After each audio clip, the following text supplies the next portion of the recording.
नमस्कार मित्रों, मैं पवन शर्मा आज फिर से लेकर के आया हूँ आपके लिए एक नई वीडियो। यहाँ पर हमारा जो टॉपिक चल रहा है वर्ण विचार, हिंदी का पहला टॉपिक हम पढ़ रहे हैं और पिछली वीडियो भी आपने देख ली होगी। वर्ण विचार के अंतर्गत हमने स्वरों का अध्ययन कर लिया है। अभी तक हम क्या पढ़ चुके हैं? हिंदी के स्वरों के बारे में हम पढ़ चुके हैं। ध्यान रखना, जिन विद्यार्थियों ने अभी तक चैनल को लाइक और सब्सक्राइब नहीं किया है वो वीडियो को लाइक और चैनल को सब्सक्राइब करना ना भूलें और अधिक से अधिक संख्या में वीडियो को शेयर करते रहें। विद्यार्थियों ध्यान रखना, ये चैनल सभी विद्यार्थियों के लिए बिल्कुल निःशुल्क है। यहाँ पर विद्यार्थियों से किसी प्रकार का कोई शुल्क नहीं लिया जा रहा है और हिंदी व्याकरण के सभी टॉपिक बिल्कुल निःशुल्क पढ़ाए जाएंगे। यहाँ पर आपको ध्यान रखना, सप्ताह में 3 दिन के लिए यहाँ पर प्रश्नों की सुविधा भी दी जाएगी। यहाँ पर प्रश्नोत्तरी प्रारंभ करने वाले हैं, हम जल्दी इसके बारे में आपको इन्फॉर्मेशन दे देंगे। चलो आगे हम बात करते हैं आज की क्लास की। अगर हम बात करें, हमने पढ़ा था बच्चों स्वरों के बारे में। किसके बारे में पढ़ा था? स्वरों के बारे में। तो हिंदी के अंतर्गत सबसे पहले हमने पढ़ा स्वर। अगर हम स्वरों की बात करें तो जो स्वर होते हैं वो कितने होते हैं? हिंदी में 11 स्वर होते हैं। हिंदी में स्वरों की संख्या कितनी होती है? 11 होती है। यहां पर कल हमने पढ़ा था कि जो 11 स्वर है यानी कि अ, आ, ई, उ, री, ए, आई, ओ, औ, ये 11 हम स्वर पढ़ चुके थे और स्वरों की परिभाषा में हमने ये देखा था कि जिनको बोलते समय वायु में अवरोध नहीं होता वो क्या कहलाते हैं? स्वर कहलाते हैं। फिर हमारा विवाद हुआ था कि री के उच्चारण में वायु में क्या था? अवरोध था। तो हमने ये पाया कि री की क्या होती है? मात्रा, और मात्रा होने के कारण री हमारा क्या था? स्वर था। अब बात करते हैं 11 स्वरों की। तो ध्यान रखना, आज जो हम पढ़ने वाले हैं वो पढ़ने वाले हैं स्वरों का वर्गीकरण। क्या पढ़ेंगे हम? स्वरों का वर्गीकरण। स्वरों के वर्गीकरण की अगर हम बात करें तो जो स्वर होते हैं उनको अलग अलग नाम से जाना जाता है, इनका अलग अलग वर्गीकरण किया गया है। तो सबसे पहले जो हम पढ़ने वाले हैं स्वरों का वर्गीकरण, इसमें जो हम पहला प्रकार पढ़ेंगे वो पढ़ेंगे उत्पत्ति के आधार पर। पहला प्रकार किसके आधार पर? उत्पत्ति के आधार पर। यहां पर अगर हम बात करें उत्पत्ति के आधार पर तो स्वर जो होते हैं वो 2 प्रकार के होते हैं। स्वर कितने प्रकार के? 2 प्रकार के। पहला होता है मूल स्वर और दूसरे नंबर पर आता है संधि स्वर।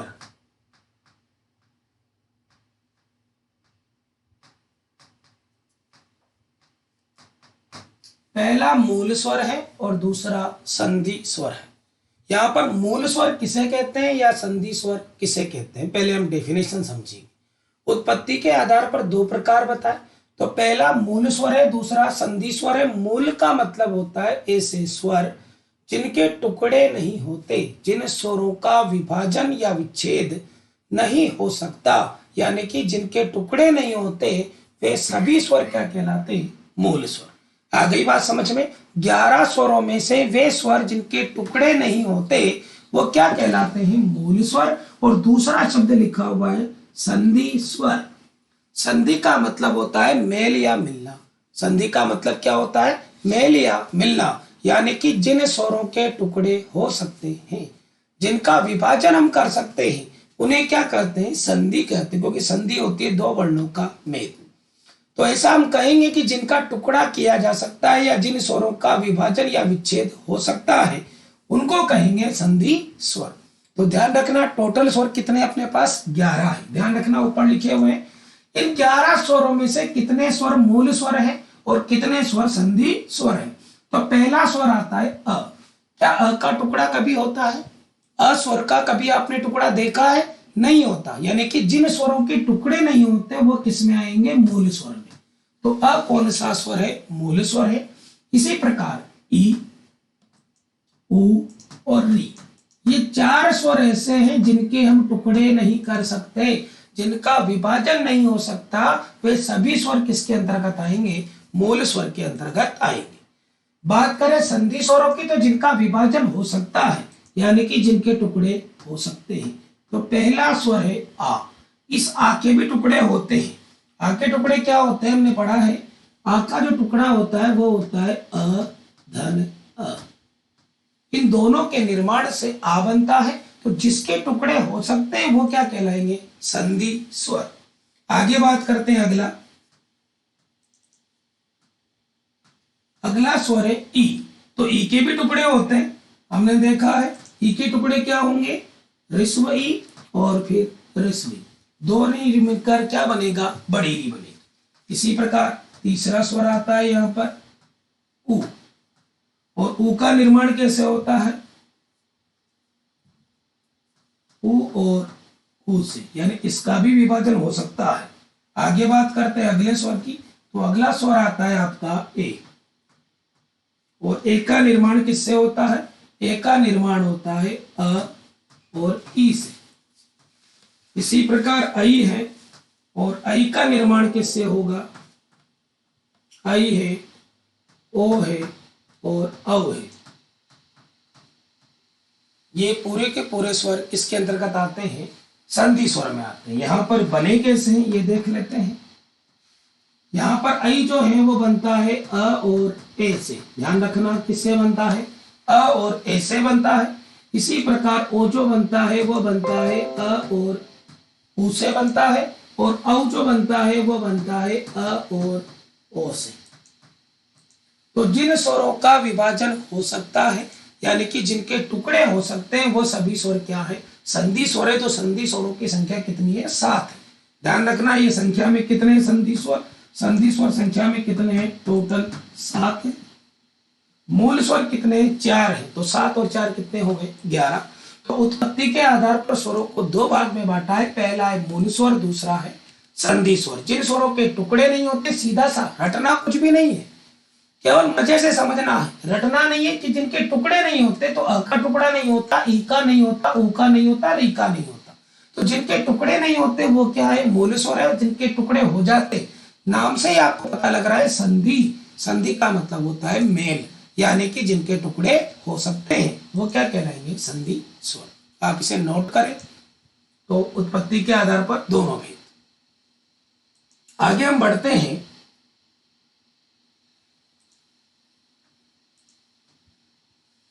अगला नंबर सेकंड, स्वरों के वर्गीकरण में नंबर सेकंड प्रकार। नंबर सेकंड हम बात करें तो आता है रचना एवं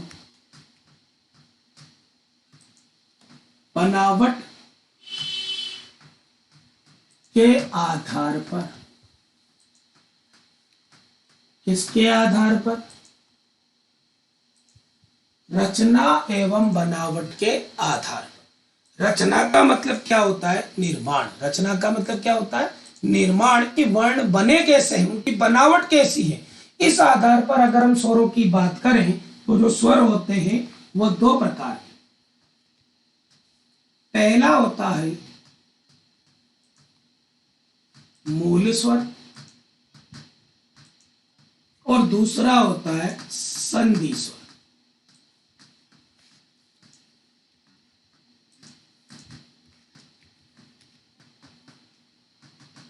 पहला मूल स्वर, दूसरा संधि स्वर। अब यहां पर आप देखें कि रचना और बनावट में भी दो ही नाम, और हमने जो देखा था उत्पत्ति, उसमें भी दोनों ही सेम है।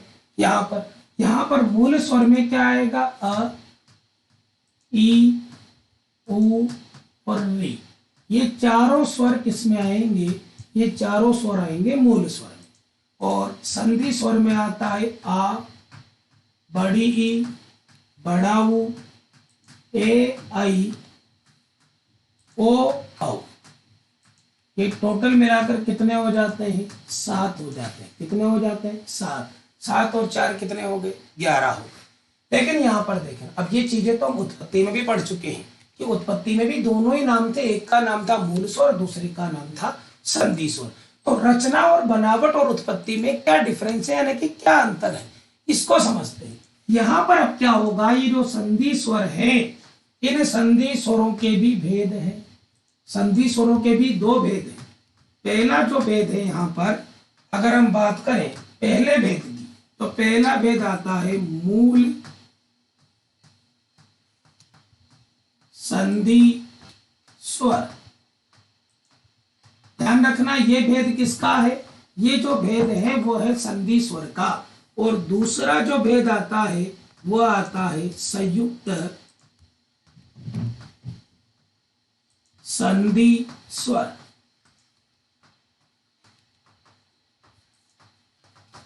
पहला तो है मूल संधि स्वर और दूसरा है संयुक्त संधि स्वर। यहां पर हम बात करते हैं ये दोनों भेद किसके हैं, ये दोनों भेद है संधि स्वरों के। तो यहाँ पर संधि स्वरों की संख्या कितनी है, 7 है। इन 7 में से ध्यान रखना मूल संधि में कौन से आएंगे और संयुक्त संधि में कौन से आएंगे। तो यहाँ पर हम समझते हैं मूल संधि के अंतर्गत जो स्वर आएंगे वो कौन कौन से आते हैं, ध्यान से समझना। मूल संधि में ऐसे संधि स्वर जिनके टुकड़े समान वर्णों से होते हैं। जिनके टुकड़े किससे होंगे, समान वर्णों से। समान वर्णों का मतलब इसके अंतर्गत जो वर्ण आएगा वो आएगा आ, ई और उ। ये तीनों स्वर किसमें आएंगे, मूल संधि स्वर में आएंगे। ये मूल संधि स्वर में क्यों आए, क्योंकि ध्यान रखना आ किससे बनता है, अ और अ से। ये दोनों वर्ण क्या है, समान है। इसी प्रकार ये जो ई बना ये किससे बना, ई और ई से बना। इसी प्रकार उ किससे बना, उ और उ से बना। यानी कि मूल संधि स्वर में वे संधि स्वर आते हैं जिनका निर्माण समान वर्णों से होता है। और संयुक्त संधि स्वर दूसरा कौन सा है, संयुक्त संधि स्वर। इसमें कौन कौन से आएंगे, तो इसमें आएगा ए, आई, ओ और औ। टोटल मिलाकर कितने हो जाते हैं, 4। ये संयुक्त का मतलब जो दो अलग अलग व्यंजनों के मेल से, यानी कि दो अलग अलग वर्ण, दो अलग अलग स्वरों के मेल से जिसका निर्माण होता है। ये तो समान स्वर है दोनों, इनसे बनने वाले तो मूल संधि है। और दो असमान स्वरों के मेल से जो बनते हैं, जैसे ए किससे बनता है, अ और ई से। दोनों स्वर कैसे, असमान है। इसी प्रकार आई किससे बनेगा, अ और ए से बनेगा। और ओ किससे बनेगा, अ और उ से बनेगा। और औ किससे बनेगा, अ और ओ से बनेगा। यानी कि दोनों वर्ण कैसे हैं, अलग अलग हैं, इसलिए ये किस में आएगा, संयुक्त संधि में आएगा।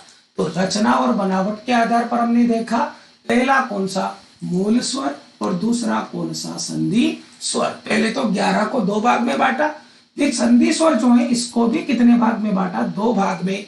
पहला कौन सा, मूल संधि, दूसरा संयुक्त संधि। आगे देखते हैं हम नंबर 3।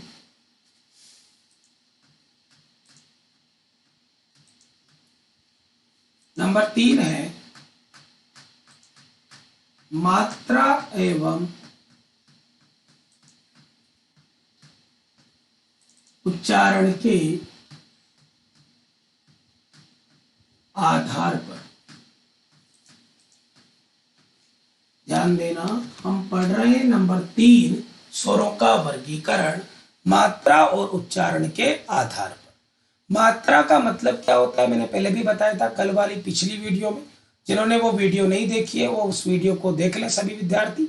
मात्रा का मतलब होता है वर्णों के उच्चारण में लगने वाला समय, और उच्चारण का मतलब क्या होता है, बोलना। यानी कि जो वर्ण बोलने में जितना समय लगता है उसे क्या कहते हैं, मात्रा कहा जाता है। और उच्चारण यानी होता है बोलना। तो मात्रा और उच्चारण के आधार पर अगर वर्णों की बात करें, यानी कि स्वरों की बात करें, तो उसके स्वरों के जो भेद होते हैं वो 2 प्रकार के। एक होता है ह्रस्व स्वर और दूसरा होता है दीर्घ स्वर। परिभाषा की बात करें तो ऐसे स्वर जिनको बोलते समय जिन स्वरों को बोलते समय बहुत कम समय लगता है, जिनको बोलने में क्या लगे, बहुत कम समय लगता है, उनको क्या कहेंगे, ह्रस्व स्वर। और ह्रस्व स्वर से जिनको बोलने में दुगना समय लगे उनको कहेंगे दीर्घ स्वर। ध्यान रखना कि जो ह्रस्व स्वर है इसी को कहा जाता है लघु स्वर, और इन्हीं को कहा जाता है, क्योंकि इनको बोलने में एक मात्रा का समय लगता है। कितनी मात्रा का, एक मात्रा का। इसकी वजह से इन्हें कहा जाता है एक मात्रिक स्वर। तीन तीन नाम है यहाँ पर। ह्रस्व स्वर को ही कहते हैं लघु स्वर, और उन्हें ही क्या कहा जाता है, एक मात्रिक स्वर, क्योंकि इनके उच्चारण में कितनी मात्रा का समय लगता है, एक मात्रा का समय लगता है। तो यहाँ पर समझना। अब ये दूसरा स्वर कौन सा है, दीर्घ स्वर, यानी ह्रस्व स्वर से दुगना समय जिनके उच्चारण में लगता है। ह्रस्व स्वर से दुगना समय जिनके उच्चारण में लगे उनको कहेंगे दीर्घ स्वर। इसे ही क्या कहेंगे, गुरु स्वर। और इसके उच्चारण में दो मात्रा का समय लगता है, इसलिए इसे कहा जाता है द्विमात्रिक स्वर। कौन सा स्वर, द्विमात्रिक स्वर। अब यहाँ पर स्वरों की बात करते हैं कि ह्रस्व स्वर में कौन कौन से आएंगे और दीर्घ स्वर में कौन कौन से वर्ण आएंगे। तो यहाँ पर समझिएगा, बहुत सिंपल सी चीज है कि यहाँ पर जो मूल स्वर हैं उन्हें ही कहा जाता है ह्रस्व स्वर। जो मूल स्वर है उन्हें ही क्या कहा जाता है, ह्रस्व स्वर। उन्हें ही कहा जाता है लघु स्वर, और उन्हें ही कहेंगे एक मात्रिक स्वर। तो यहाँ पर मूल स्वर आपको याद है, पहला मूल स्वर है अ, ई, उ और नी। ये चारों क्या है, मूल स्वर है, और इन्हें ही कहा जाता है ह्रस्व स्वर, लघु स्वर और एक मात्रिक स्वर। दूसरे नंबर पर है दीर्घ स्वर। इसके अंतर्गत आते हैं आपके संधि स्वर, यानी कि आ, ई, उ, ए, आई, ओ, औ। ये टोटल मिलाकर कितने हो गए, 7, और 7 और 4 कितने हो गए, 11। आपको यहाँ तक समझ में आ गया। मात्रा और उच्चारण के आधार पर दो भागों में बांटा है, एक ह्रस्व स्वर, दूसरा दीर्घ स्वर। यहाँ पर अगर हम बात करें ह्रस्व स्वर या दीर्घ स्वर की, तो ध्यान रखिएगा यहाँ पर जो स्वर होते हैं उसके कितने भेद होते हैं। यहाँ पर 2 भेद होते हैं। कितने भेद होते हैं, 2 भेद होते हैं। तो यहाँ पर अगर हम बात करें तो आगे हम बात करते हैं, ध्यान रखना, मात्रा और उच्चारण में तीसरा स्वर और होता है, इसको विशेष तौर पर समझना।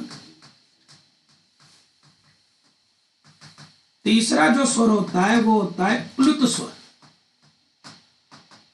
कौन सा स्वर है, प्लुत स्वर है। अब ये प्लुत स्वर क्या होता है इसको समझना। ये जो प्लुत स्वर है विद्यार्थियों, ये संस्कृत भाषा का स्वर है।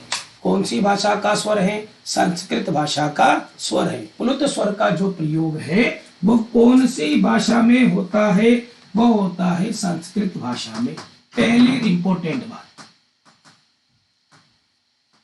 प्लुत स्वर का प्रयोग कौन सी भाषा में होता था, संस्कृत भाषा में होता है, क्योंकि संस्कृत भाषा में वैदिक मंत्र थे। क्या थे, वैदिक मंत्र। प्राचीन समय में जो शिक्षा दी जाती थी वो मौखिक शिक्षा दी जाती थी, यानी गुरुकुलों के अंदर जो शिक्षा दी जाती थी या वैदिक मंत्रों की जो शिक्षा दी जाती थी, वहां पर गुरुकुलों के अंदर गुरुजन जो होते थे वो विद्यार्थियों को सामने बिठा करके मंत्रों का उच्चारण करते थे, और उसे सुनकर के विद्यार्थी उनका अनुकरण करते थे, यानी कि वो जो विद्यार्थी है वो भी वैसा का वैसा उच्चारण करते थे। तो वहां पर वैदिक मंत्रों के उच्चारण में एक तीसरा स्वर लगता था, इसका नाम क्या था, प्लुत स्वर। ये प्लुत स्वर होता क्या है कि जिन स्वरों के उच्चारण में दीर्घ स्वर से भी अधिक समय लग जाए, यानी कि जिनको बोलते समय 3 मात्राओं का समय लगता है। कितनी मात्राओं का, 3 मात्राओं का। तो जिन स्वरों के उच्चारण में 3 मात्राओं का समय लगता है उन्हें क्या कहा जाता है, प्लुत स्वर। इसीलिए ध्यान रखना, इसका जो नाम है, इसका नाम याद रखना है त्रिमात्रिक स्वर। सीधा सीधा सा प्रश्न आता है, त्रिमात्रिक स्वर किसे कहते हैं। तो त्रिमात्रिक स्वर वहां पर कौन सा है, वो प्लुत स्वर है। कौन सा स्वर है, प्लुत स्वर। अब दूसरी बात यह है कि प्लुत स्वर की पहचान क्या होती है। या प्लुत स्वर को लिखते कैसे हैं, तो ध्यान दीजिएगा यहाँ पर कि प्लुत स्वर को लिखते कैसे हैं। ध्यान रखना, ये जो अ है ये तो ऋस्व स्वर है, लेकिन इस अ के बाद में अगर ऐसा चिन्ह आ जाए, ये तीन की तरह का, हिंदी की गणित का तीन, इसे हम क्या कहेंगे, प्लुत स्वर कहेंगे। ध्यान रखना, प्रत्येक स्वर के तीन भेद होते हैं। प्रत्येक स्वर के कितने भेद होते हैं, तीन। पहला होता है ऋस्व, दूसरा होता है दीर्घ और तीसरा होता है प्लुत। इस बात को ऐसे समझिए, जैसे कि यहां पर आपके सामने लिखा हुआ है अ, तो इस अ का दीर्घ क्या होता है, आ, और इस अ का ही प्लुत होता है अ। लंबा बोलना पड़ेगा।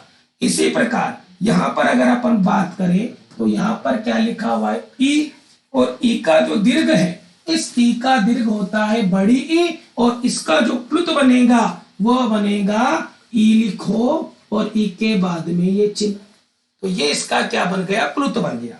इसी प्रकार ऊ स्वर है, तो ये ऊ ऋस्व स्वर है, ये ऊ का दीर्घ स्वर है, और ऊ का जो प्लुत स्वर बनेगा वह कैसा बनेगा, ऊ और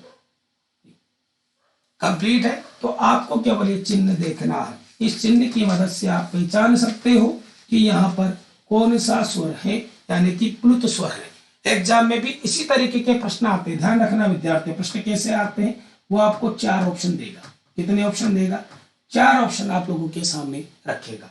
जैसे कि निम्नलिखित स्वरों में से